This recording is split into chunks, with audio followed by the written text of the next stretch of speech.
എന്റെ ഹൃദയത്തിന്റെ ഉടമ.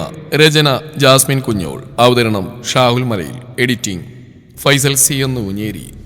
എല്ലാവരും പോയതും ശില്പ താഴെ നിന്ന് മുകളിലേക്ക് കയറി. അടുക്കള ഭാഗത്തേക്ക് അവൾ പിന്നെ അധികം പോവാറേയില്ല. അടുക്കളയിലെയും അതേപോലെ വീട്ടിലെ മറ്റു ജോലിയും ചേച്ചിയുടെയും മറ്റുള്ളവരുടെയും ജോലിയാണെന്നാണ് അവളുടെ കരുതൽ. റൂമിലേക്ക് കടന്നതും അവളുടെ ഹൃദയത്തിൽ എന്തോ ഒരു നോവ് നിറഞ്ഞു. എന്നാലും ആ സിത്തു അവൾ ശ്രീയേട്ടനോട് പോയത് എവിടേക്കായിരിക്കും? ദേഷ്യവും സങ്കടവും കൊണ്ട് അവളുടെ കണ്ണുകൾ നിറഞ്ഞു. പെട്ടെന്നാണ് ബെഡിലിരിക്കുന്ന അവളുടെ ഫോൺ റിങ് ചെയ്തത്. നിറഞ്ഞ കണ്ണുകൾ തുടച്ച് അവൾ ബെഡിൽ നിന്ന് ഫോൺ കയ്യിലെടുത്തു. പ്രശാന്ത്. അവന്റെ പേര് ഡിസ്പ്ലേയിൽ കണ്ടതും ആദ്യം അവളിൽ ഇഷ്ടക്കേട് തോന്നിയെങ്കിലും സിത്തു ശ്രീഹരിയുടെ കൂടെ പോയത് ഓർമ്മയിൽ വന്നു അവൾ ആ കോൾ അറ്റൻഡ് ചെയ്തു. മറ്റുള്ളവർക്ക് എന്തോ ആവാം, എനിക്ക് മാത്രമേ ഒന്നും പറ്റില്ലേ? മോളെ ശില്പ. ഉള്ളിൽ ഒളിപ്പിച്ച കുടിലത പുറത്ത് കാണിക്കാതെ വാക്കുകളിൽ സ്നേഹത്തിന്റെ തേൻമഴ നിറച്ചവൻ വിളിച്ചു. പ്രശാന്ത് ഏട്ടാ, ഞാൻ എത്ര തവണ വിളിച്ചു നിങ്ങളെ? ഞാനത് അങ്ങനെ പറഞ്ഞുകൊണ്ടാണ് എന്റെ ഫോൺ പോലും എടുക്കാതിരുന്നത്. അയ്യോ, അങ്ങനെയൊന്നും അല്ലടി. നിന്റെ അവസ്ഥ ഓരോന്ന് അറിഞ്ഞു മുതൽ വല്ലാത്തൊരു പ്രയാസം ഉണ്ടായിരുന്നു മനസ്സിൽ. അതിനിടയില്ല ഞാൻ വിളിച്ചപ്പോൾ നീ അങ്ങനെയൊക്കെ പറഞ്ഞു. അതോർത്തോ പിന്നെ വിളിക്കാനും സംസാരിക്കാനും തോന്നിയില്ല. ഇപ്പോഴൊരു സമാധാനം കിട്ടുന്നില്ല, അതുകൊണ്ടാണ് വീണ്ടും വിളിച്ച്. നിനക്ക് ബുദ്ധിമുട്ടായി പറയണേ? ഏയ് ഇല്ല പ്രശാന്ത് ഏട്ടാ, ഒരിക്കലും ഇല്ല. സന്തോഷം. അല്ല, നിന്റെ കാര്യം എന്തായി? നിന്റെ കെട്ടിയെന്തെങ്കിലും മാറ്റമുണ്ടോ? ഇപ്പോഴും പഴയ പോലെ തന്നെയാണോ? അതൊന്നും പറയാതിരിക്കുന്ന പ്രശാന്ത് ഏട്ടാ നല്ല. പറയാൻ എനിക്ക് ഒരുപാടുണ്ട്. അവളുടെ ശബ്ദത്തിൽ സങ്കടം നിറഞ്ഞു. എന്താണ് ഈ പുതിയ പ്രശ്നം? ഞാൻ കരുതിയെല്ലാം ഓക്കെ ആയെന്ന്, അതുകൊണ്ടാണ് നീ പിന്നെ വിളിക്കാതിരുന്നെന്ന്. അല്ല, വീണ്ടും നിന്റെ ചേച്ചിക്ക് പിന്നാലെ പോയോ? അതൊന്നുമില്ല പ്രശാന്ത് ഏട്ടാ, അതിന് ഞാൻ ജീവിച്ചിരിക്കുമ്പോൾ സമ്മതിക്കില്ല. അങ്ങനെ വന്ന എൻ്റെ ചേച്ചി ഇല്ലാതാക്കാൻ എനിക്കൊരു മടിയുമില്ല. ഡീഡി, നീ ആളുകൊള്ളാലോ. അതിനവളൊന്ന് ചിരിച്ചു. എന്നാലും എന്താടി കാര്യം? തെളിച്ചു പറ. അത് കുറേയുണ്ട്. എനിക്ക് പ്രശാന്ത് ഏട്ടനൊന്ന് കാണാൻ പറ്റുമോ? ആ പറ്റുമല്ലോ. എവിടെ എപ്പോ ഒന്ന് പറഞ്ഞാൽ മതി. ഓക്കെ പ്രശാന്ത് ഏട്ടാ, ഞാൻ വരാം. സ്ഥലം ഞാൻ വീട്ടിൽ നിന്ന് ഇറങ്ങുമ്പോൾ വിളിച്ച് പറയാം. ഓക്കെടാ. പ്രശാന്തിന്റെ കോൾ കട്ട് ചെയ്തപ്പോൾ നേരത്തെ ഉണ്ടായിരുന്ന സങ്കടം പതുക്കെ മാഞ്ഞു പോയി.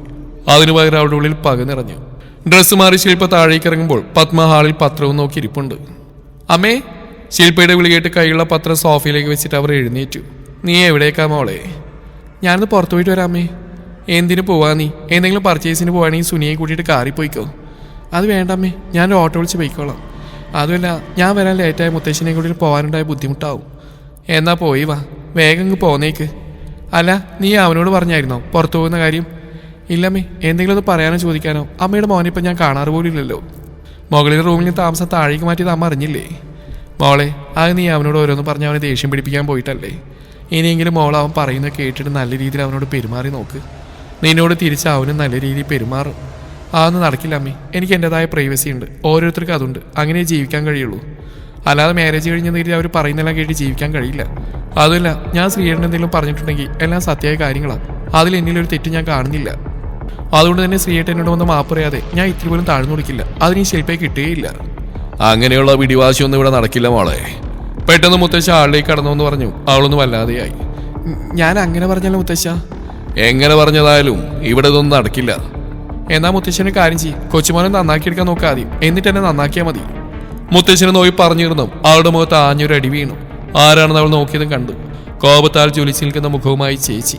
നീ ആരോടാണ് ഈ തർക്കത്തിനും പറയുന്നത്? ഇങ്ങനെയാണോ നമ്മുടെ അച്ഛനമ്മയെ നമ്മളെ വളർത്തിയത്? വളർത്തിയതിന്റെ കണക്കൊന്നും ചേച്ചി കൂടുതൽ പറയണ്ട. അടികിട്ടിയ കവൾ പൊത്തിപ്പിടിച്ച് അവൾ അലറി. മായയുടെ ശബ്ദം നിന്നു. ശില്പയുടെ മുഖം കണ്ടതും മായയിൽ സങ്കടം നിറഞ്ഞു. മോളെ, നീ എന്താ ഇങ്ങനെ? മുത്തശ്ശനോട് ഇങ്ങനെയൊക്കെ പറയാവോ? അതേപോലെ ശ്രീയേട്ടൻ്റെ അമ്മയോടും അവരെയൊക്കെ ബഹുമാനിക്കണ്ടേ? ചേച്ചി വേണമെങ്കിൽ എല്ലാവരെയും സ്നേഹിക്കുകയും ബഹുമാനിക്കുകയും ചെയ്തോ, പക്ഷെ എന്നെ അതിന് കിട്ടില്ല. എനിക്ക് എൻ്റെതായുള്ള ഇഷ്ടങ്ങളുണ്ട്, അതിൽ തലയുടെ ആരും വരണ്ട. മോളെ, നീ എന്തൊക്കെയായി പറയുന്നത്? ഞാൻ പറയുന്നതാണ് കുറ്റം. ചേച്ചി കണ്ടില്ലല്ലോ ഇത് രാവിലെ ശ്രീയേട്ട ആ സിത്താരയും കൂട്ടിയിട്ട് പോയത്? അത് തൊട്ടടുക്കുന്ന എന്നോടൊരു വാക്ക് പോലും പറയാതെ. അതൊന്നല്ല കാര്യം, 2 ദിവസമായിട്ടാണ് എൻ്റെ മുഖത്തേക്ക് പോലും നോക്കുന്നില്ല. മുകളിലെ റൂമിലും താമസം മാറി. ഇതൊക്കെ നിങ്ങൾ ഓരോരുത്തരും കണ്ടു നിൽക്കുമല്ലേ? ആരും എൻ്റെ ഉള്ളിൽ വേദന അറിയാൻ ശ്രമിക്കുന്ന പോലും ഇല്ല. അങ്ങനെ ഒരു വേദന ആർക്കെങ്കിലും ഉണ്ടായിരുന്നെങ്കിൽ എനിക്ക് വേണ്ടി ശ്രീയേട്ടനോട് സംസാരിക്കാൻ ആരെങ്കിലും മുന്നോട്ട് വന്നേനെ. ഇല്ലല്ലോ. ശില്പ ആകെ വിറച്ചു തുടങ്ങിയിരുന്നു. ദേ, എല്ലാത്തിനും കാരണം നിങ്ങൾ ഒറ്റ ഒരാളാ, വേറെ ആരുമില്ല, നിങ്ങൾ മാത്രം. ശ്രീയേട്ടനെ കിട്ടാൻ വന്നപ്പോൾ ഇന്ദ്രനെ കണ്ണു കൈ കാണിച്ച് വരുതിലാക്കി ഇവിടെ നിന്ന് കയറിയതും പോരാ, എന്നെ പഠിപ്പിക്കാൻ നോക്കുന്നു. എനിക്ക് തോന്നിയ പോലെ ഞാൻ ജീവിക്കും, ആരും എന്നെ ഭരിക്കാൻ വരണ്ട. പറഞ്ഞുകൊണ്ട് അവൾ കാറ്റുപോലെ പുറത്തേക്ക് കടന്നു. മായ ഞെട്ടിത്തരിച്ച് നിൽക്കുകയായിരുന്നു. അതോടൊപ്പം അവൾ പറഞ്ഞോർത്തവും അവളുടെ മിഴികൾ തുളുമ്പി. മുത്തശ്ശനും മുത്തശ്ശിയും പത്മവും യശോദയും ഒന്നും മിണ്ടാനാവാതെ തരിച്ചു നിന്നു. ആളിലെ ശബ്ദം കേട്ട് പുറത്തേക്ക് വന്ന സുധാകരനും അശോകനും പരസ്പരം നോക്കി. എന്താ സുധാകരേട്ടാ ഇതൊക്കെ? എനിക്കൊന്നും മനസ്സിലാവുന്നില്ല.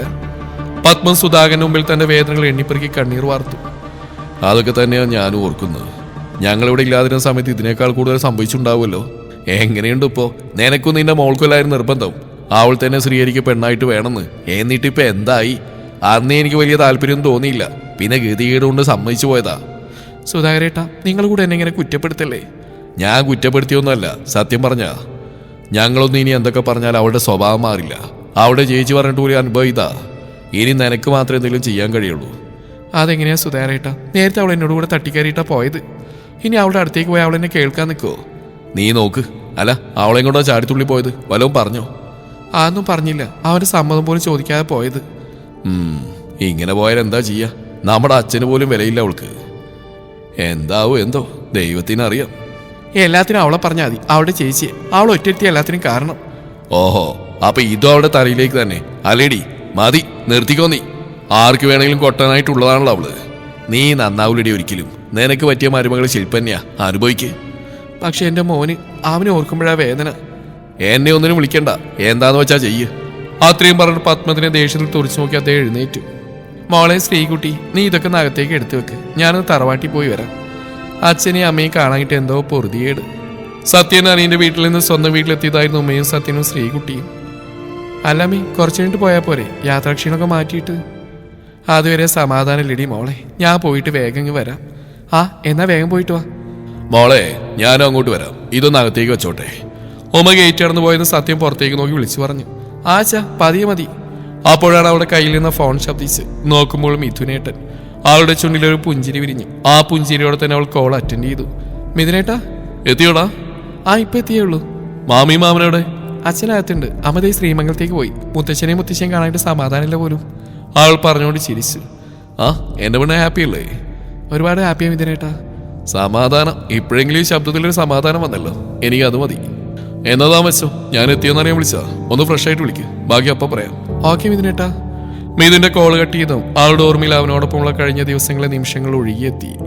കൊച്ചിയിലെ തിരക്കേറിയ നഗരത്തിലേക്കുള്ള വഴികളെ വിട്ട് അല്പ അകലെയുള്ള ഒരു ശാന്തമായ റെസിഡൻഷ്യൽ കോളനി. അതിലാണ് ശ്രീകുട്ടിയുടെ അച്ഛൻ സത്യന്റെ അനിയനായ സന്ദീപിന്റെ വീട്. 2 നിലയിൽ ഒരുപാട് വലുതും ചെറുതുമല്ലാത്ത അത്യാവശ്യം സൗകര്യങ്ങളുള്ള ഒരു വീടായിരുന്നു അത്. ആ വീടിനേറെ ഭംഗി നൽകുന്നത് വീടിന് മുൻവശത്തുള്ള ഗാർഡനായിരുന്നു. അതിൽ നിറയെ പലതരം ചെടികൾ നിറഞ്ഞിരിക്കുന്നു. അതിന്റെ ഭംഗിയൊന്ന് വേറെ തന്നെയായിരുന്നു. അവിടേക്കാണ് അവർ ഫാമിലി ആയിട്ട് പോയത്. സത്യൻ, ഉമ, ശ്രീകുട്ടി, അവരുടെ കൂടെ മിഥുനും ആളുമുണ്ട്. അവരുടെ അച്ഛനും അമ്മയും വന്നിരുന്നില്ല. വരുന്നത് മുൻകൂട്ടി സത്യൻ അറിയിച്ചിരുന്നെങ്കിലും അവരുടെ മുമ്പിൽ കണ്ടപ്പോൾ സന്ദീപും ഭാര്യ ഹേമയും വല്ലാതെ അത്ഭുതപ്പെട്ടു. വൈകിട്ടായിരുന്നു അവരോട് എത്തിച്ചേർന്ന്. അന്ന് ദിവസം കളിയും ചിരിയും സംസാരവും അങ്ങനെ കഴിഞ്ഞുപോയി. അവർക്ക് കൂട്ടിന് സന്ദീപിന്റെ 4 വയസ്സായ മകൻ ഋതിക്രാജുമുണ്ട്. പിറ്റേന്ന് രാവിലെ മിഥുൻ അവരോട് പുറത്തു പോകണമെന്ന ആവശ്യമായി എത്തി. അതവ നാട്ടിൽ നിന്ന് വരുമ്പോഴേ പ്ലാൻ ചെയ്ത കാര്യമായിരുന്നു. ഉച്ച കഴിഞ്ഞിട്ട് പോകാമെന്ന് സന്ദീപ് വാക്കു നൽകി. അത് മിഥുന്റെ മനസ്സിൽ ആഹ്ലാദം നിറച്ചു. പെണ്ണിപ്പോഴും തിരിഞ്ഞു തന്നെയാണ് നിൽപ്പ്. തന്നോട് ഫോണിലും അല്ലാതെയും സംസാരിക്കുന്നുണ്ടെങ്കിലും ഒരടുപ്പം ഇങ്ങോട്ട് കാണിക്കുന്നില്ല. ഉള്ളിൽ ഇഷ്ടമുണ്ടെങ്കിലും അത് പ്രകടമാക്കാൻ വല്ലാത്ത ബുദ്ധിമുട്ട്. ഈ യാത്രയിലെങ്കിലും അതെല്ലാം മാറണം.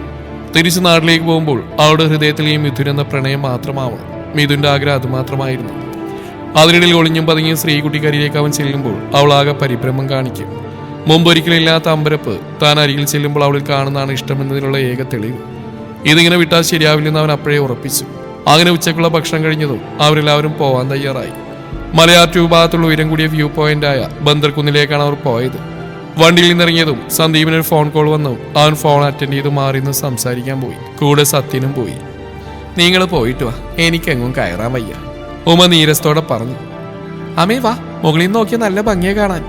മോളെ നിങ്ങൾ ചെല്ല്, ചെറിയച്ഛൻ വന്നിട്ട് ഞങ്ങൾ പതിയെ വന്നോളാം, ശ്രദ്ധിക്കണേ. ഹേമ പറഞ്ഞു. മിഥുൻ ശ്രീകുട്ടിയുടെയും ആളുവിന്റെയും കൈകൾ പിടിച്ച് സാവധാനം കുന്നുകയറാൻ തുടങ്ങി. ആ സമയം ഒരു തണുത്ത കാറ്റ് അവരെ തഴുകി കടന്നുപോയതും മിഥുൻ ശ്രീകുട്ടിയെ പ്രണയത്തോടെ നോക്കി. കാറ്റിൽ പാറി പറക്കുന്ന അവളുടെ മുടിയിഴകൾ അതിനെ ഒതുക്കി വെക്കാൻ വല്ലാതെ പാടുപെടുന്ന അവളെ കാണവേ അവന് വല്ലാത്തൊരു വാത്സല്യം ഉള്ളിൽ നിറഞ്ഞു. ഏട്ടാ, ഞാനിത് അവിടെ ഉണ്ടാവും. അവന്റെ ശ്രീകുട്ടിയിലേക്കുള്ള നോട്ടം കണ്ടതും അവളൊരു പുഞ്ചിരിയോട് അവന്റെ കൈകളിൽ നിന്ന് തന്റെ കൈ ഒടിവിച്ച് വേഗത്തിൽ കയറി. മോളെ ശ്രദ്ധിക്കണേ. ശ്രദ്ധിക്കാം. ഏട്ടൻ അവള് നോക്ക്, അവളാകെ പേടിച്ച പോലെയുണ്ട്. മാള് വിളിച്ചു പറഞ്ഞിട്ട് കയറിപ്പോയതും മിഥുൻ ശ്രീകുട്ടിയുടെ മുഖത്തേക്ക് നോക്കി. പേടിയുണ്ടോ? അവൻ പതിയെ ചോദിച്ചു. ഇല്ല. അവളുടെ മറുപടി കിട്ടിയതും അവന്റെ കൈകൾ അവളുടെ കൈകളിലേക്ക് ഒന്നുകൂടെ മുറുകി. അവളൊരു പിടച്ചിലോടെ അവനെ നോക്കിയതും അവൻ കൺചിമ്മി. പെട്ടെന്നാണ് ശ്രീകുട്ടി പുറകോട്ട് വീഴാൻ പോയത്. മിഥുൻ വെപ്രാളത്തോടെ ഇരുകൈകളാൽ അവൾ താങ്ങി. അവളൊരു പേടിയോടെ അവന്റെ നെഞ്ചിൽ അള്ളിപ്പിടിച്ചു. ആ പിടുത്തത്തിൽ അവന്റെ കണ്ണിലേക്ക് ശ്രീകുട്ടി ഇമവെട്ടാതെ നോക്കി. അവിടെ തന്നോടുള്ള പ്രണയം ഒരു കടലായി നിറയുന്നത് അവൾക്കപ്പോൾ കാണാൻ കഴിയുന്നുണ്ടായിരുന്നു. അവന്റെ കണ്ണുകൾ ആ മുഖത്താകെ ഓടി നടന്നു. അവസാനം അവളുടെ ചുവന്നുടുത്ത ചുണ്ടിൽ തറഞ്ഞു നിന്നു. പെട്ടെന്ന് എന്തോ ഓർത്ത പോലെ ശ്രീകുട്ടി അവനിൽ നിന്ന് തെന്നി മാറി. ഇതെല്ലാം മുകളിൽ നിന്നും ആള് തന്റെ ഫോണിൽ പകർത്തുന്നുണ്ടായിരുന്നു. അവളുടെ മനസ്സ് അതൊക്കെ കണ്ടത് സന്തോഷം കൊണ്ട് നിറഞ്ഞു. പിന്നെയുള്ള നിമിഷങ്ങളിൽ ഓരോന്നിലും അവർക്ക് കൂടുതൽ അടുക്കാനായിട്ടും ആള് തന്നെ ഓരോ സംഭവങ്ങൾ ക്രിയേറ്റ് ചെയ്ത് കൊടുത്തു. വൈകിട്ട് വീട്ടിലെത്തുമ്പോഴേക്കും അവന്റെ ആഗ്രഹം പോലെ അവളുടെ ഉള്ളിൽ അവനൊരു പ്രണയത്തിന്റെ കടലായി തന്നെ മാറിയിരുന്നു. മോളെ, നീ ചെന്ന് ഫ്രഷാവും. എത്ര നേരം ഇങ്ങനെ നിൽക്കുന്നു? അച്ഛന്റെ വിളി വന്നു. ശ്രീകുട്ടിയോടെ മനോഹരമായ സ്വപ്നങ്ങളിൽ നിന്ന് ഉണർന്നു. ഒരു ചിരിയോടെ കൈനകം കടിച്ചിട്ട് അവൾ അകത്തേക്ക് കടന്നു. ആന്റി, സിത്തു ഓട്ടോയിൽ ശ്രീമംഗലത്തിന്റെ ഗേറ്റ് മുമ്പിൽ വന്നിറങ്ങുമ്പോഴേ കണ്ടു ഉമ്മ വീട്ടിലേക്ക് നടന്നു പോകുന്നു. പിന്നിൽ നിന്നുള്ള വിളി കേട്ടതും ഉമ്മയൊന്ന് തിരിഞ്ഞു. ആഹാ, ഇതാരും സിത്താരയോ? ഇതെന്താ ഈ വഴിയൊക്കെ? അതെന്താ ആന്റി, എനിക്ക് ഇങ്ങോട്ട് വരാൻ പറ്റൂലേ? അങ്ങനെ അല്ലേടി, ഒരുപാട് നാളുകളായാലും നിന്നെ കണ്ടിട്ട്, അതുകൊണ്ട് ചോദിച്ചതാ. നീ വരുന്ന വഴിയാണോ? കൂടെ അച്ഛനമ്മയൊന്നുമില്ലേ? എൻ്റെ ആന്റി, ഞാൻ ഇന്നലെ ഉച്ചയ്ക്കെത്തി. അത്യാവശ്യമായി പുറത്തേക്കൊന്നും പോകാണ്ടായിരുന്നു. അച്ഛനും അമ്മയൊന്നും വന്നിട്ടില്ല. ഞാൻ ഇന്നലെ മുതൽ ആന്റിയും ശ്രീകുട്ടി അന്വേഷിക്കുന്നു. എവിടെ പോയേക്കുമായിരുന്നു? ഞങ്ങൾ സത്യേട്ടൻ്റെ അനിയൻ്റെ വീട് വരെ പോയതായിരുന്നു. ഇപ്പോൾ വന്ന് കയറിയതേ ഉള്ളൂ. അച്ഛനെയും അമ്മയും കണ്ടിട്ട് പോകാൻ നേരത്തെ ഇങ്ങോട്ട് വന്നാ. അതെയോ? ശ്രീ എന്ത് പറയുന്നു? കോളേജ് പോകാറില്ലേ? പിന്നില്ലാതെ, അവള് വീട്ടിലുണ്ട്. എന്നാൽ വൈകിട്ട് വരുന്നിട്ട് വീട്ടിലേക്ക്. മുറ്റത്തുനിന്ന് ആരോ സംസാരിക്കുന്നതായിട്ടാണ് ഹാളിലായിരുന്ന മായ സിറ്റൗട്ടിലേക്ക് വന്ന്. അപ്പോഴാണ് മുറ്റത്ത് സംസാരിച്ചുകൊണ്ടിരിക്കുന്ന ഉമാൻ്റിയെയും സിത്തുവിനെയും കണ്ടത്. ആ, ആൻറ്റി എത്തിയോ? ആ, ഇപ്പോൾ വന്നേ ഉള്ളൂ. മായയോട് വലിയ താല്പര്യമൊന്നും ഇപ്പോഴും വയ്ക്കില്ലെങ്കിലും മായ വേദനിപ്പിക്കുന്ന തരത്തിലുള്ള സംസാരത്തിനൊന്നും ഉമ്മ പോവാറില്ല. അച്ഛനും അമ്മയും എവിടെ? അകത്തുണ്ട്, നിങ്ങൾ കയറി വാ. സിത്തു വാ, ഞാൻ കുടിക്കാനെടുക്കാം. മായ പറഞ്ഞുകൊണ്ട് ഉമ്മയെയും സിത്തുവിനെയും നോക്കി അടുക്കളയിലേക്ക് നടന്നു. ശില്പ ആ പോക്ക് പോയത് ടൗണിനടുത്തുള്ള ലക്ഷ്മി റെസ്റ്റോറൻറ്റിലേക്കാണ്. വേറെ എവിടെ നിന്നും സംസാരിക്കുന്ന അവൾ പറഞ്ഞെങ്കിലും അവൾക്ക് ചിലപ്പോൾ ആരെങ്കിലും കാണാനുള്ള സാധ്യതയുണ്ടെന്ന് പറഞ്ഞിട്ട് പ്രശാന്ത് തന്നെയായിരുന്നു അവിടേക്ക് ഒരാളെ തീരുമാനം ഉണ്ടാക്കിയത്. ശില്പത്തി 5 മിനിറ്റ് വെയിറ്റ് ചെയ്തപ്പോഴേക്കും പ്രശാന്ത് എത്തിച്ചേർന്നു. 2 കോഫിക്ക് ഓർഡർ ചെയ്തിട്ട് പ്രശാന്ത് ശില്പയോട് കാര്യങ്ങൾ പറയാൻ പറഞ്ഞിട്ട് ഒരു കേൾവിക്കാരനായിരുന്നു. ശില്പ ഒറ്റ ശ്വാസിൽ കാര്യങ്ങളൊക്കെ പറഞ്ഞു കഴിഞ്ഞതും അവനുള്ളിൽ ശ്രീഹരി ഒരു പൊട്ടനാണെന്ന തോന്നലാണ് വന്നത്. ഇത്രയും സുന്ദരിയായ ഒരുവളെ കയ്യിൽ വെച്ചിട്ട് ഇവനെന്ത് പിണ്ണാക്കുണ്ടാക്കാനായി നടക്കുന്നതെന്ന് പ്രശാന്ത് ചിന്തിച്ചു. ശില്പയെ അവനാകെ ഒന്ന് നോക്കി. ആ വെളുത്തു തുടുത്ത കവിളും ചാമ്പക്കാപ്പുള്ള ചുണ്ടും കാണുന്തോറും അവന്റെ ഉള്ളിൽ വികാരത്തിന്റെ മറ്റൊരു ഭാവം ഉടലെടുത്തു. തൊട്ടടുത്തുണ്ടായിട്ടും ഇതൊന്നും സ്വന്തമാക്കാൻ കഴിയാത്തവരെ കുറിച്ച് അവന്റെ ഉള്ളിൽ ഒരു പുച്ഛം നിറഞ്ഞു. പ്രശാന്തേട്ടാ, എന്താ ഈ ഓർക്കുന്നത്? ആലോചനയിൽ നിന്ന് അവന്റെ കൈകളിൽ തട്ടി ശില്പ ചോദിച്ചു. ഒരു പതർച്ചയോടെ അവൻ അവളെ നോക്കി. ഏയ്, ഒന്നുമില്ലടും. ഉള്ളിലെ പതർച്ച പുറത്ത് കാണിക്കാതെ അവൻ പറഞ്ഞു. ഞാൻ നിന്നെ കുറിച്ച് ഓർക്കുകയായിരുന്നു. വല്ലാത്തൊരു ജീവിതം തന്നെ നിന്റേത്. കേൾക്കുന്ന എനിക്ക് പോലും സഹിക്കാൻ പറ്റുന്നില്ല. അപ്പൊ അനുഭവിക്കാൻ നിന്നെ കുറിച്ച് എന്ത് പറയാനാ? ഞാനൊക്കെയായിരുന്നു ഇങ്ങനെയൊന്നും ആവില്ല. അല്ലറ ചില്ലറ തള്ളിയ കാര്യങ്ങളൊക്കെ ഉണ്ടെങ്കിലും കെട്ടിയ വീടിനെ കണ്ണുനീർ കുടിപ്പിക്കുന്ന ഒന്നും തന്നെ ഞാൻ ചെയ്യില്ല. ഇത് വല്ലാത്തൊരു വിധി തന്നെയാ മോളെ നിന്റേത്. സ്നേഹവും സങ്കടവും ചാലിച്ച വാക്കുകളാൽ അവൻ അവളെ നോക്കി മൊഴിഞ്ഞതും അവളുടെ നിയന്ത്രണം വിട്ടു. ഇത്രയും നാൾ തന്റെ വേദന ഒരാൾ മനസ്സിലാക്കിയില്ലല്ലോ. ചേച്ചിയോട് പോലും അങ്ങനെ പറഞ്ഞിട്ട് അവർ പോലും തന്റെ കാര്യത്തിലൊന്നും ചെയ്യുന്നില്ല. ഇതിപ്പോ പ്രശാന്തേനോട് പറഞ്ഞു ആൾക്ക് തന്റെ വേദന മനസ്സിലായി. എടോ, താനിങ്ങനെ വിഷമിക്കല്ലേ, നമുക്ക് പരിഹാരം ഉണ്ടാക്കാം. ആളുടെ മുഖത്തെ സങ്കടവും കണ്ണുനീരും മുതലെടുത്ത് അവൻ വീണ്ടും പറഞ്ഞു. പൊടുതിനെ ടേബിൾ വെച്ച ശില്പയുടെ കൈകൾ പ്രശാന്ത് പിടിച്ചു. ആദ്യം ശില്പിയൊന്ന് പയച്ചെങ്കിലും പിന്നീട് അവന് സംസാരം കേട്ടപ്പോൾ അവൾക്ക് ഏറെ ആശ്വാസമായി. താൻ വിഷമിക്കണ്ടോ, എന്തിനായാലും കൂടെ ഈ പ്രശാന്തുണ്ട്, എപ്പോഴായാലും. അതോടെ സങ്കടങ്ങൾ മാറി അവളുടെ മുഖത്ത് പുഞ്ചിരി വിടർന്നു. എല്ലാവരും പറയുന്ന പോലെ പ്രശാന്തേട്ടൻ കുഴപ്പക്കാരനല്ലെന്ന് അവൾക്ക് മനസ്സിലായി തുടങ്ങിയായിരുന്നു. അവൻ പറഞ്ഞ വാക്കിൽ അല്പം ഒരു ആശ്വാസം കൊണ്ട് അവനോട് യാത്ര പറഞ്ഞ് ശില്പ അവിടെ നിന്ന് ഇറങ്ങി. അവളുടെ പോക്ക് നോക്കുന്ന അവന്റെ ഉള്ളം അപ്പോൾ മുന്നോട്ടുള്ള പുതിയ കഥക്കുള്ള നീക്കങ്ങൾ മെനയുകയായിരുന്നു. വൈകിട്ട് ഇന്ദ്രൻ വന്ന മായവനും പോവാൻ തയ്യാറായി. ശില്പ റൂമിലായിരുന്നു. ഉച്ചക്ക് വന്നിട്ട് ഭക്ഷണം കഴിച്ചിട്ട് നേരെ റൂമിൽ കയറിയതായിരുന്നു. ഇന്ദ്രൻ വേണ്ടെന്ന് പറഞ്ഞിട്ടും അവൾ വരുന്നുണ്ടോ എന്ന് ചോദിക്കാനായി മായ ചെന്നു. പക്ഷെ എത്ര തന്നെ വിളിച്ചിട്ടും അവൾ വാതിൽ തുറക്കാൻ തയ്യാറായില്ല. അവസാനം നിങ്ങൾ വേഗം പോവാൻ നോക്കിയെന്ന് പറഞ്ഞ് സിത്തു ഗൗരവത്തിൽ നോക്കിയതും മായ അവളെ നോക്കി എല്ലാവരോടും യാത്ര പറഞ്ഞ് ഇറങ്ങി. ആ, നീ എത്തിയോ? ആ, അവളെവിടെ? ഞാനിവിടെ ഉണ്ട് മയ്യേട്ടാ. മയ്യുടെ ബൈക്കിന്റെ ശബ്ദം കേട്ട് ശ്രേയ പുറത്തേക്ക് വന്നു. ആ, താനൊരു ചായ എടുക്കുക. നല്ല തലവേദന. ആ, ഇപ്പൊ എടുക്കാം. അമ്മേ, അച്ഛനെത്തിയില്ലേ? അമ്മേ, അച്ഛനെത്തിയില്ലേ? ഇല്ല, വിളിച്ചിരുന്നു. എന്തോ വാങ്ങാൻ കടയിൽ കയറിയതാ, ഇപ്പൊ എത്തും. അമ്മയെ നോക്കിയൊന്ന് മൂളിക്കൊണ്ട് സീറ്റേഡിലെ ചെയറിലേക്ക് ഇരുന്നു കണ്ടു. റോഡിൽ നിന്ന് വീട്ടിലേക്കുള്ള വഴിയിൽ കൂടെ നടന്നു വരുന്ന മായച്ചി ഇന്ദ്രേട്ടനും കൂടെ അവരോട് എന്തോ സംസാരിച്ചു വരുന്ന ശിവയെയും. ചേച്ചി, മയ്യുടെ ചുണ്ടുകൾ പതിയെ മന്ത്രിച്ചു. മയ്യേട്ടാ, ചായ. ശ്രേയ മൈക്കുള്ള ചായയുമായി സീറ്റുള്ളിലെത്തിയതും മുറ്റത്തേക്ക് എത്തിയവരെ കണ്ട് അമ്പരപ്പോടെ നോക്കി. കൂടെ മയ്യേയും. അത് മയ്യേട്ടനോട് കാര്യങ്ങളെല്ലാം തുറന്നു പറഞ്ഞപ്പോൾ സാരമില്ല, ഇനി ഞാൻ സങ്കടപ്പെടുത്തില്ലെന്ന് പറഞ്ഞിട്ട് തന്നെ സമാധാനിപ്പിക്കല്ലാതെ മായച്ചി കുറിച്ചൊന്നും പറഞ്ഞില്ല. എന്താ മോള് നീ ഇങ്ങനെ നോക്കുന്നു? ഇന്ദ്രന്റെ ചോദ്യം കേട്ടാണ് ശ്രേയ അവരെ മുഖത്തുനിന്ന് കണ്ണെടുത്ത്. മായേച്ചി ഇന്ദ്രേട്ടന്റെ പിറകിൽ പതുങ്ങി നിപ്പുണ്ട്. ചേച്ചി, ഇന്ദ്രേട്ട കയറ്, ഇങ്ങനെ ഇവിടെ നിൽക്കുവാണോ? ശിവ അവരെ നോക്കി പറഞ്ഞു. ഇന്ദ്ര അവളെ നോക്കി ചിരിച്ചു. മായൊന്നും മിണ്ടുന്നില്ല. എന്തോ അമ്പരപ്പിൽ അവരങ്ങ് നിന്നു. അമ്മേ, ഒന്നിങ്ങോട്ട് വന്നേ. ശ്രേയ അകത്തേക്ക് നോക്കി വിളിച്ചുകൊണ്ട് മുറ്റത്തേക്ക് ഇറങ്ങി. എന്താ മോളെ? ശ്രേയെ വിളിച്ചുകൊണ്ട് പുറത്തേക്ക് വന്ന ശോഭ മുറ്റത്ത് നിൽക്കുന്നവരെ കണ്ട് വാതിൽക്കൽ തറഞ്ഞു നിന്നു. അമ്മേ. മായ അവരെ നോക്കി വിളിച്ചു. അവർ മായയെ നോക്കി മുറ്റത്തേക്ക് ഇറങ്ങി. മോളെ. അമ്മ മായയുടെ മുഖം കയ്യിലെടുത്ത് സങ്കടത്തോടെ വിളിച്ചു. മായ ഒരുപാട് ദിവസങ്ങൾക്ക് ശേഷം തൻ്റെ അമ്മയെ കണ്ണിറയെ കാണുകയായിരുന്നു. ഒന്നും പറയാനാവാതെ അവൾ അമ്മയുടെ സ്നേഹവാത്സല്യത്തിൽ അലിഞ്ഞുപോയിരുന്നു. പതിയെ ആ നെഞ്ചിലേക്ക് ചേർന്ന് നിന്നു. അയ്യോ. പെട്ടെന്നൊരു ഞെട്ടലോടെ മായ നെഞ്ചിൽ നിന്ന് മാറ്റിയിട്ട് അവരിരുവരെയും നോക്കി. മുറ്റത്ത് നിൽക്കാതെ കയറി വാ മക്കളെ. മോനെ ഇന്ദ്ര വാ. അമ്മ പറഞ്ഞു. ഇന്ദ്രൻ സിറ്റൗട്ടിലേക്ക് കയറി. പിന്നാലെ മായും. അപ്പോഴാണ് അച്ഛൻ്റെ വണ്ടി ഇടവഴിയിൽ കൂടെ വീട്ടുമുറ്റത്തേക്ക് വന്നു നിന്ന്. അച്ഛനെ കണ്ടു സിറ്റൗട്ടിൽ നിന്ന് മായ ഓടി ഇറങ്ങി. അച്ഛാ. അതേ അവൾ നോക്ക് മാത്രം ചെയ്തിട്ട് വണ്ടി നിർത്തി അവളെ കടന്ന് വീട്ടിലേക്ക് കയറി. അങ്കിൾ. ആ ഇന്ദ്ര ഇരിക്ക്, ഞാനൊന്ന് ഡ്രസ്സൊക്കെ ഒന്ന് മാറിയിട്ട് വരാം പറഞ്ഞുകൊണ്ട് അച്ഛനകത്തേക്ക് പോയത് മായ വിതുമ്പി. മോളെ അമ്മയുടെ മോള് വന്നേ. ശോഭ സങ്കടത്തോടെ അവൾ പിടിച്ചുകൊണ്ട് അകത്തേക്ക് നടന്നു. ഇന്ദ്രേട്ടൻ വിഷമിക്കണ്ട, എല്ലാം ശരിയാവും. മായ പോയ വഴി വേദനയോടെ ഇന്ദ്രൻ നോക്കിയതും ശിവ ഒരു പുഞ്ചിരിയോടെ പറഞ്ഞു. അവൾ നോക്കി തിരിച്ചൊന്ന് പുഞ്ചിരിച്ചിട്ട് അവൻ തലയാട്ടി. സിത്തു. പുറത്തുനിന്ന് വാതിൽ മുട്ടിക്കൊണ്ടുള്ള വിളി കേട്ട് ഫോണിലാരോട് സംസാരിച്ചിരുന്ന സിത്തു ഫോൺ കട്ട് ചെയ്തിട്ട് വാതിൽ പോയി തുറന്നു. ആഹാ എടുത്തിയോ? എന്തെടുത്തി? ഓർക്കൊക്കെ കഴിഞ്ഞോ? ആ അതൊക്കെ കഴിഞ്ഞു സിത്തു. അവൾ പറഞ്ഞുകൊണ്ട് അകത്തേക്ക് കയറി. സിത്തു ബിസി ആയിരുന്നോ? ഏയ് അല്ല, ഞാൻ നാട്ടിൽ നിന്നൊരു കോൾ ഉണ്ടായിരുന്നു, അതിൽ സംസാരിക്കായിരുന്നു. അല്ല ചോദിക്കാൻ വിട്ടു, ഇന്ന് നേരത്തെ എവിടെയായിരുന്നു പോയത്? അത് എൻ്റെ ഒരു ഫ്രണ്ടിനെ കാണാൻ പോയതാ. എന്നാൽ പിന്നെ എന്നെയും കൂടെ വിളിച്ചുകൂടായിരുന്നോ? അതിന് സിത്തു രാവിലെ തന്നെ ശ്രീയൻ്റെ കൂടെ അങ്ങ് പോയില്ലേ? ആ കുഴപ്പമില്ല, ഞാൻ വെറുതെ ചോദിച്ചാ. അല്ല സിത്തു, മായച്ചി എവിടെ? ഇവിടെ ഒന്നും കാണാനില്ലല്ലോ. അപ്പം ഏടത്തിയൊന്നും അറിഞ്ഞില്ലേ? എന്ത്? ഇന്ദ്രേട്ടും മായടുത്തി വീട്ടിൽ പോയല്ലോ. ഏടത്തി ഒത്തിരി വിളിച്ച് മായടുത്തി, ഏടത്തി വാതിൽ പോലും തുറന്നില്ല. അങ്ങനെ ഒരു സംഭവം ഉണ്ടായോ? അതും പറഞ്ഞിട്ട് അവൾ ചിരിച്ചു. എന്തെടുത്ത് ചിരിക്കുന്നത്? എന്തായിടത്തി ചിരിക്കുന്നത്? ഞാൻ കരുതി ഏടത്തിയെ കൊണ്ടുപോകാത്തതിൻ്റെ സങ്കടം ഉണ്ടാവുമെന്ന്. എനിക്കോ അങ്ങനെ ഒരു സങ്കടം എനിക്കില്ല സിത്തു. എനിക്ക് എപ്പോൾ വേണമെങ്കിലും പോകാൻ എൻ്റെ വീട്ടിലേക്ക്. പക്ഷേ ചേച്ചിക്ക് അങ്ങനെയല്ല. പ്രശാന്തേട്ടനായിട്ടുള്ള വിവാഹം തീരുമാനിച്ചിരിക്കുന്ന സമയത്താണ് ഇന്ദ്രൻ്റെ കൂടെ ചേച്ചി ചാടിപ്പോന്ന്. അതിൻ്റെ ദേഷ്യം കാരണം പിറ്റേ ദിവസം വീട്ടിൽ ചെന്നിട്ട് ഇങ്ങനെ ഒരു മകളില്ലെന്ന് പറഞ്ഞിട്ട് അച്ഛനും അമ്മയും പുറത്താക്കിയതാ ചേച്ചിയെ. ഇപ്പോഴും അവർക്ക് ആ ദേഷ്യം മനസ്സിലുണ്ട്. അതുകൊണ്ട് നല്ല സ്വീകരണം അവിടെ നിന്ന് കിട്ടില്ല. അതോർത്ത് ചിരിച്ചു പോയതാ ഞാൻ. വല്ലാത്തൊരു ജന്മം തന്നെ. കൂടെ പിറപ്പിൻ്റെ സങ്കടത്തിൽ സന്തോഷം കണ്ടെത്തുന്നവൾ. സിത്തുവളുടെ സംസാരം കേട്ട് മനസ്സിൽ മൊഴിഞ്ഞു. ഓ അങ്ങനെയാണോ? അതേ സിത്തു. അല്ല ഈ പ്രശാന്ത് എങ്ങനെയാള്? സിത്തു ചോദിച്ചുകൊണ്ട് അവളുടെ മുഖത്തേക്ക് സൂക്ഷിച്ച് നോക്കി. എവിടെയെങ്കിലും ഒരു പതർച്ച ഫീൽ ചെയ്യുന്നുണ്ടോ? പ്രശാന്തായിട്ട് നല്ല ആളാ, ഞങ്ങളോടൊക്കെ ഭയങ്കര സ്നേഹ, പ്രത്യേകിച്ച് ചേച്ചിയോട്. അതെയോ? ഇത്രയ്ക്ക് സ്നേഹമുള്ള ആളിനെയാണോ മായെടുത്ത് ഇട്ടിട്ട് പോന്ന്? കഷ്ടമുണ്ട്. ശില്പയുടെ മുഖത്ത് വലിയ മാറ്റങ്ങളൊന്നും കാണാതെ വന്ന് സിത്തു പറഞ്ഞു. മോളെ ശില്പ. അവരുടെ സംസാരത്തിലേക്ക് പത്മമെന്ന് വിളിച്ചു അവരൊരുപോലെ തിരിഞ്ഞു നോക്കി. എന്താ അമ്മേ? മോളൊന്ന് വാ, എനിക്കല്പം സംസാരിക്കാനുണ്ട്. സിത്തു ഞാനിപ്പോൾ വരാം. ശരി, പോയിട്ട് വാ. പത്മയും ശില്പയും കൂടി പുറത്തേക്ക് പോയതും സിത്തു വല്ലാത്തൊരു ആലോചനയോടെ നിന്നു. ഇതെവിടെയാ തുടങ്ങേണ്ട ഈശ്വര, എനിക്കൊന്നും അങ്ങോട്ട് മനസ്സിലാവുന്നില്ലല്ലോ. അവൾ ഓരോന്ന് ആലോചിച്ച് ഫോൺ കയ്യിലെടുത്ത് ബെഡിലേക്ക് വീണു. ചെല്ലിയേച്ചി. മാധവൻ വീട്ടിലെത്തിയതും ഫ്രഷായി വന്നിട്ട് ഇന്ദ്രനോട് എന്തോ കുറഞ്ഞ വാക്കിൽ സംസാരിച്ചിട്ട് മറ്റാരോടും മിണ്ടാതെ അകത്തേക്ക് പോയി ഇരിപ്പാണ്. അമ്മ കൊണ്ടുവച്ച ചായ കുടിക്കാൻ പറഞ്ഞിട്ടും മായ റൂമിന് മുമ്പിൽ ഒരേ നിൽപ്പാണ്. അച്ഛൻ്റെ അടുത്തേക്ക് പോകാൻ അവൾക്ക് എന്തോ ഭയം തോന്നി. അവളുടെ നിൽപ്പും പരിഭ്രമം കണ്ട ശിവ അവൾക്കരികിലേക്ക് ചെന്നിട്ട് അവളെ റൂമിലേക്ക് പോകാൻ നിർബന്ധിച്ചുകൊണ്ടിരുന്നു. മോളെ അച്ഛൻ? എൻ്റെ ചേച്ചി ഒന്നുമില്ല, അത് നമ്മുടെ അച്ഛനല്ലേ, വേറെ ആരുമില്ലല്ലോ. അതല്ല മോളെ, അച്ഛൻ ദേഷ്യത്തിൽ എന്തെങ്കിലും പറഞ്ഞാൽ അതൊക്കെ ഇന്ദ്രേട്ടൻ കേട്ടാ. എനിക്കതൊക്കെ ഓർക്കുമ്പോൾ വല്ലാത്തൊരു വേദന. ഇല്ലേച്ചി ഒന്നും പറയില്ല. എന്തെങ്കിലും പറയുകയാണെങ്കിൽ നേരത്തെ വന്ന് കയറിയപ്പോൾ തന്നെ പറയായിരുന്നു.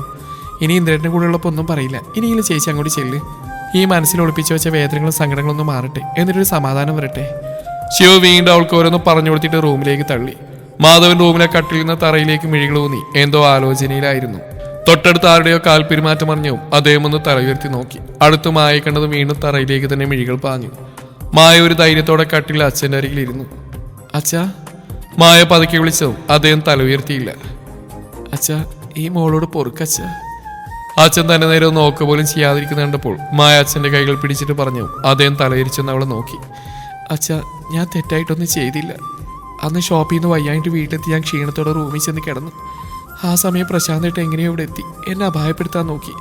അതിനിടയിലേക്ക് യാദൃശ്ചികമായിട്ട് ഇന്ദ്രേട്ടൻ വന്ന് അയാളുടെ പിടിച്ചുവലി ആക്രമണം വീണ്ടും തുറന്നപ്പോൾ ആ സഹിക്കാൻ വയ്യാതെ വന്നപ്പോഴാണ് ഇന്ദ്രേട്ടൻ്റെ കഴുത്തിൽ താലി കിട്ടിയത്.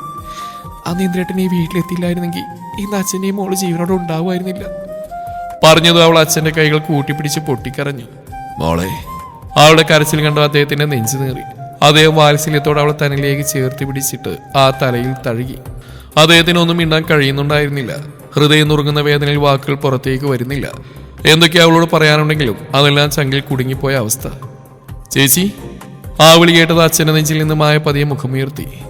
മഹി. ചേച്ചി, ഞാനെന്തൊക്കെയോ ചേച്ചിയെ പറഞ്ഞുപോയി. ഒരിക്കലും ഞാൻ അങ്ങനെയൊന്നും പെരുമാറാൻ പാടില്ലായിരുന്നു. എല്ലാം അറിയാൻ കുറച്ച് വൈകിപ്പോയി. ചേച്ചി അനുഭവിച്ചതിൻ്റെയൊക്കെ വേദന മനസ്സിലാക്കാൻ സ്വന്തം ജീവിതത്തിൽ അങ്ങനെയുള്ള ഓരോന്നും അനുഭവിക്കേണ്ടി വന്നു. മഹിയുടെ കണ്ണുകൾ നിറഞ്ഞ്, ഏയ് എന്താടാ, ചേച്ചിക്ക് നിന്നോടൊരു പിണക്കവും ഇല്ല. നീ എന്നോടൊന്നും ചെയ്തില്ലല്ലോ. ഇനി എന്തൊക്കെ ചെയ്തു പോയിട്ടുണ്ടെങ്കിലും നിങ്ങളൊക്കെ ചേച്ചിയുടെ മക്കളല്ലേടാ. മായ കണ്ണുനീരിൻ്റെ ഇടയിൽ മനസ്സറിഞ്ഞ് ചിരിക്കുകയായിരുന്നു. അവരുടെ സംസാരം ശ്രദ്ധിച്ച് പുറത്ത് ഇന്ദ്രനും ശ്രേയയും ശിവയും ശോഭയും നിൽപ്പുണ്ടായിരുന്നു.